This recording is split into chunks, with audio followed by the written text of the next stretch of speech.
俗话说，春天吃牛肉，美味心中留。尤其是这个牛肉和萝卜搭配在一起煮，营养非常的丰富，经常喝小脸红扑扑。但是很多人在家炖的牛肉又硬又柴，根本就咬不动。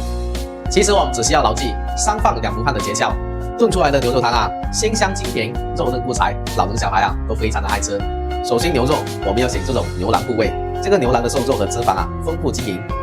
炖煮后既不会太差，也不会太腻，口感是恰到好处的。而且牛腩带有很多筋膜，经过炖煮以后呢，它会释放出很多胶质，让我们的汤汁喝起来更加的浓郁，而且肉质软嫩又不柴。牛肉我们先给它加清水浸泡，浸泡的同时呢，我们再来上一点盐，盐可以把牛肉里面的血水更好的逼出来，达到去腥的效果。浸泡上1个小时左右后切成大块，尽量切大一点，不然牛肉一会缩水就变小了。这里牛肉呢一定要冷水下锅焯水，我们要充分的给牛肉去腥降膻。我们再加点姜片、高度白酒，充分的去腥。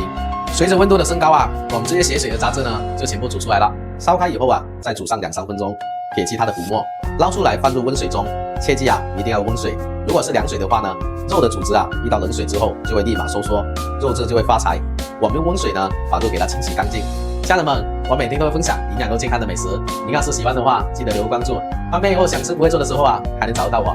这里需要注意，炖牛肉呢，我们第一不忘料酒，因为料酒和牛肉在煮的过程中会发酵，导致牛肉的肉质会发酸，而且这个汤会变得很浑浊。这第二不忘大蒜头，放了大蒜头会有一股生蒜味，它会覆盖掉牛肉原有的鲜香味。炖牛肉我们可以一放白芷，它有很强的去腥降膻的作用；二放小茴香，小茴香能够把牛肉里面原有的香味激发出来；三放山楂，这样煮的牛肉口感更加的嫩。还有甘草、辣椒、橘皮、桂皮等等，这些香料的话呢，我们在超市或者调料店都可以买得到，但是一个一个去买比较麻烦，而且这个比例也不好掌握，所以我都会用这种大厨直接搭配好的炖牛羊肉料包，配料表非常的干净，它就是炖牛羊肉的专用料包。牛肉汤鲜味美，不腥不酸全是靠着它。接着把砂锅里面的水给它烧开，然后呢再把牛肉放进去，放上1包这个炖牛羊肉的料包，盖上盖子，先炖它1个小时。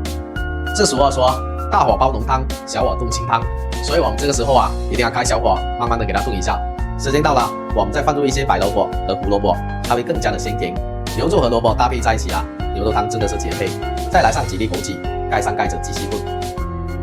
到这个时候我们还不能调味，盐下早的话呢，肉也比较容易发柴。等萝卜和牛肉炖熟炖到软烂，再加入盐搅一搅，让盐充分的融化。最后撒点香菜，这样我们的清炖牛肉汤就做好了。牛肉软烂，不腥又不膻，这锅汤清澈鲜香，营养非常的丰富。